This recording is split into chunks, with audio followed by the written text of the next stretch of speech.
Hello friends. Uttar Pradesh police constable के द्वारा 60,000 से अधिक पदों पर इस बार भर्ती होने वाली है।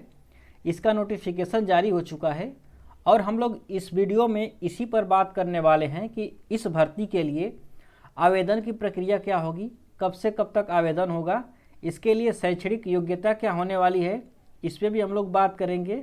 और इसकी सबसे महत्वपूर्ण बात है कि इसकी चयन की प्रक्रिया क्या होगी, इस पर भी हम लोग बात करने वाले हैं इस वीडियो में। और इसके अलावा इस पर भी हम लोग बात करेंगे कि इसका पाठ्यक्रम क्या होने वाला है, कौन कौन से सब्जेक्ट से क्वेश्चंस पूछे जाएंगे, ये सब बातें भी इस वीडियो में हम लोग करने वाले हैं। तो अगर आप भी यूपी पुलिस की तैयारी करना चाहते हैं या करने वाले हैं तो आप इस वीडियो को पूरा कंप्लीट देखिएगा, तभी जा कर के आपको समझ में आ पाएगा कि इसकी प्रक्रिया क्या क्या होने वाली है और इसकी तैयारी कैसे की जानी चाहिए। तो चलिए शुरू करते हैं। तो सबसे पहले हम लोग बात करते हैं कि कितने पदों पर भर्ती होने वाली है। तो इसमें कुल 60,244 पदों पर भर्ती होने वाली है। और यहाँ पर आप देख सकते हैं कि कौन कौन से कैटेगरी के लिए कितनी सीटें आरक्षित की गई हैं, यहाँ पर पूरा डिटेल दिया हुआ है। जैसे कि इसमें अनरिजर्व सीट जो है वो 24,102 सीटें हैं और इसमें EWS के लिए 6,024 पद आरक्षित कर दिए गए हैं। OBC के लिए इसमें 16,264 पद इसमें आरक्षित कर दिए गए हैं और SC के लिए 12,650 पद इसमें आरक्षित हैं और ST के लिए 1,204 पद इसमें आरक्षित किए गए हैं। तो इसमें आप देख सकते हैं कि किस कैटेगरी में आप आते हैं और कितने पद आपके लिए इसमें आरक्षित किए गए हैं।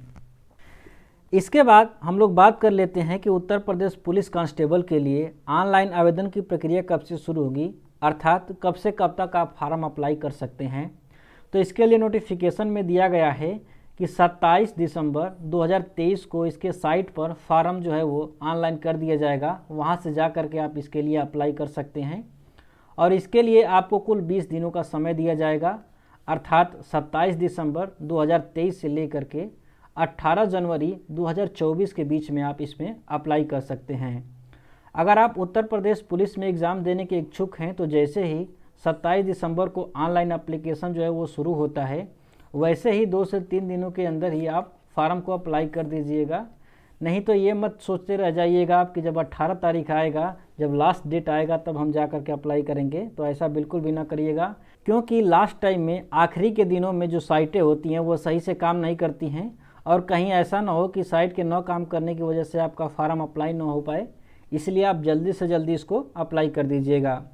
और इसके लिए आपको 400 रुपये की फ़ीस देनी होगी, चाहे आप SC से हों, ST से हों, OBC हो से जनरल से हों, कोई भी मायने नहीं रखता है, सबके लिए 400 रुपये फ़ीस इसमें निर्धारित की गई है।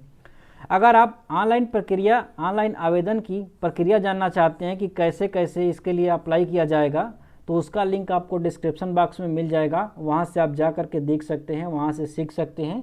इसके बाद हम लोग बात करते हैं कि इस परीक्षा में शामिल होने के लिए आपकी योग्यता क्या होनी चाहिए। तो नोटिफिकेशन में बताया गया है कि इस परीक्षा में शामिल होने के लिए आपको कम से कम 12वीं पास होना चाहिए।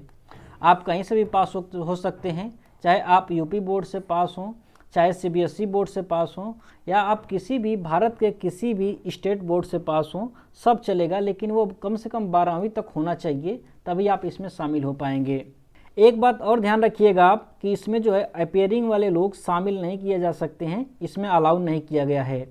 अर्थात इस वर्ष में 2024 में जो 12वीं की परीक्षा में शामिल होने वाले लोग हैं और वो चाहते हैं कि इस परीक्षा में शामिल हो सकें तो वो लोग इस परीक्षा में शामिल नहीं हो सकते हैं, क्योंकि इसमें दिया गया है कि जब आप फार्म अप्लाई कर रहे हैं तो उससे पहले आपके पास में 12वीं की मार्कशीट होनी चाहिए, इसलिए आप इसमें अप्लाई नहीं कर सकते हैं अगर आपने अभी तक 12वीं का एग्ज़ाम नहीं दिया हुआ है या अभी तक आपके पास 12वीं का रिजल्ट आपके पास नहीं है, तो इसमें आप अप्लाई नहीं कर सकते हैं, आप इसमें शामिल नहीं हो पाएंगे।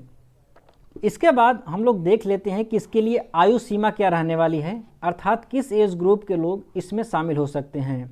तो अगर आप नोटिफिकेशन देखें तो उसमें दिया गया है कि 18 वर्ष से लेकर के 22 वर्ष तक इस एज ग्रुप के बीच में जितने भी पुरुष हैं वो लोग इस परीक्षा में शामिल हो सकते हैं और 18 वर्ष से लेकर के 25 वर्ष तक की आयु तक जितनी भी महिलाएं हैं वो इसमें शामिल हो सकती हैं।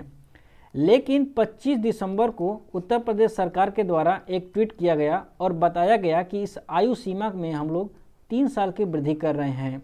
अर्थात अब से अगर आप पुरुष हैं तो वो 18 वर्ष से लेकर के 25 वर्ष तक की आयु के बीच में अगर आप बिलोंग करते हैं तो इस फार्म को अप्लाई कर सकते हैं। और अगर आप महिला हैं तो 18 वर्ष से लेकर के आप 28 वर्ष तक के बीच में बिलोंग करती हैं तो आप इसके लिए एलिजिबल हो सकती हैं, आप इसको अप्लाई कर सकती हैं। और ध्यान रखिएगा कि ये एज जो है वो कब से काउंट किया जाएगा, तो ये काउंट किया जाएगा 1 जुलाई 2024 से। अर्थात 1 जुलाई 2024 को आपकी एज जो है वो 18 से लेकर के 28 के बीच में होनी चाहिए अगर आप महिला हैं तो, और अगर आप पुरुष हैं तो 18 से लेकर के 25 वर्ष तक की आयु आपको इस तारीख को होनी चाहिए। और इसके अलावा अगर आप उत्तर प्रदेश के निवासी हैं तो आपको आयु में कुछ विशेष छूट मिल सकती है, जैसे कि अगर आप SC, ST या OBC से बिलोंग करते हैं तो इसके लिए आपको 5 साल का एक्स्ट्रा छूट मिल सकता है आपके आयु में। लेकिन ध्यान रखिएगा अगर आप EWS से बिलोंग करते हैं तो इसके लिए कोई भी छूट का प्रावधान नहीं किया गया है नोटिफिकेशन में, इसको आप ध्यान रखिएगा। इसके बाद हम लोग बात कर लेते हैं कि चयन की प्रक्रिया क्या होने वाली है। तो उत्तर प्रदेश पुलिस कांस्टेबल की जो चयन की प्रक्रिया है वो 3 चरणों में कंप्लीट होने वाली है। पहले चरण में लिखित एग्ज़ाम करवाया जाएगा, दूसरे चरण में आपका डॉक्यूमेंट वेरिफिकेशन होगा और फिजिकल स्टैंडर्ड टेस्ट होगा। उसके बाद तीसरे चरण में आपसे दौड़ करवाई जाएगी। इन 3 चरणों को अगर आप क्वालिफाई कर जाते हैं तो इसमें आपका यूपी पुलिस कांस्टेबल में सिलेक्शन हो जाएगा। तो हम लोग एक एक करके देखते हैं कि पहले चरण में क्या होगा, दूसरे चरण में क्या होगा और फिर तीसरे चरण में क्या होने वाला है। तो पहले चरण में आपसे लिखित परीक्षा करवाई जाएगी और इसमें कुल 150 प्रश्न दिए जाएंगे, 150 इसमें कुल प्रश्न दिए जाएंगे और एक प्रश्न जो होगा वो कुल 2 नंबर का होगा, अर्थात इसमें कुल 300 अंकों का एग्ज़ाम करवाया जाएगा। और ये प्रश्न कहाँ से पूछे जाएंगे, तो ये प्रश्न जो है वो 4 सब्जेक्ट से पूछे जाएंगे। एक तो GS से पूछा जाएगा, सामान्य ज्ञान से पूछा जाएगा और सामान्य हिंदी से पूछा जाएगा और गणित से पूछा जाएगा और रीजनिंग से पूछा जाएगा। इन 4 सब्जेक्टों से 150 क्वेश्चंस पूछे जाएंगे और कुल 300 अंकों का इसमें होने वाला है। एक बात और ध्यान रखिएगा कि इसमें नेगेटिव मार्किंग भी है, अर्थात अगर आप एक क्वेश्चन सही करते हैं तो उसके लिए आपको 2 नंबर दिया जाएगा, लेकिन अगर आप एक क्वेश्चन गलत करते हैं तो उसमें से आपका आधा नंबर काट लिया जाएगा, इसको आप ध्यान रखिएगा। और ये जो एग्ज़ाम है ये पूरी तरह से ऑफलाइन होने वाला है, अर्थात जब आप एग्ज़ाम सेंटर पर जाएंगे तो आपको एक पेपर कॉपी दिया जाएगा और एक OMR शीट दी जाएगी जिसमें कि आपको कलर करके इसको जमा करना होगा। ये ऑनलाइन एग्ज़ाम नहीं होने वाला है, अर्थात ये कंप्यूटर पे आपका एग्ज़ाम नहीं होगा, ये पेपर पेन पर एग्ज़ाम होने वाला है आपका, इसको भी आप ध्यान रखिएगा। इसके बाद तीसरे चरण में फिजिकल स्टैंडर्ड टेस्ट करवाया जाएगा, अर्थात इसमें दौड़ करवाई जाएगी और इसमें दौड़ के लिए पुरुषों के लिए अलग नियम बनाए गए हैं और महिलाओं के लिए अलग नियम बनाए गए हैं। तो इसको भी हम लोग एक एक करके देख लेते हैं कि किसके लिए क्या निर्धारित किया गया है। तो अगर आप मेल हैं अगर आप पुरुष हैं तो इसके लिए आपको 4.8 किलोमीटर की दौड़ कराई जाएगी और इसके लिए आपको 25 मिनट का समय दिया जाएगा। लेकिन अगर आप फीमेल हैं तो आपसे केवल 2.4 किलोमीटर की दौड़ कराई जाएगी और इस दौड़ को कंप्लीट करने के लिए आपको 14 मिनट का टाइम दिया जाएगा। तो पुरुषों के लिए 25 मिनट में 4.8 किलोमीटर की दौड़ होगी और महिलाओं के लिए 14 मिनट में 2.4 किलोमीटर की दौड़ होगी। और यदि आप इन तीनों चरणों को क्वालिफाई कर जाते हैं तो आपका सिलेक्शन जो है वो उत्तर प्रदेश पुलिस कांस्टेबल के पद पर हो जाएगी, आपका यहाँ पर नियुक्ति हो जाएगी। लेकिन सबसे महत्वपूर्ण इसमें चरण हो जाता है पहला चरण। जो पहला चरण है ये सबसे महत्वपूर्ण हो जाता है क्योंकि इसमें एग्ज़ाम कराया जाता है जिसमें कि 4 सब्जेक्ट से क्वेश्चंस पूछे जाते हैं। और ये क्वेश्चंस कैसे कैसे क्वेश्चंस होते हैं, किस किस टाइप के क्वेश्चंस पूछे जाते हैं, ये सब क्वेश्चन जो हैं इस चैनल पर आपको डेली बेसिस पर कराए जाते हैं। अगर आप अपना सिलेक्शन सुनिश्चित करना चाहते हैं तो इस चैनल को सब्सक्राइब कर लें जिससे कि आपको वीडियो का नोटिफिकेशन मिलता रहे और डेली बेसिस पर यहाँ से आप अपने एग्ज़ाम की तैयारी करते रहें जिससे कि आपका सिलेक्शन जो है वो सुनिश्चित हो सके। तो फ्रेंड्स, अगर ये वीडियो अच्छा लगा हो तो वीडियो को लाइक करें और आने वाली बाकी की जो वीडियोज़ हैं उनका नोटिफिकेशन पाने के लिए चैनल को सब्सक्राइब भी कर लें। Thanks for watching. Have a nice day. Thank you.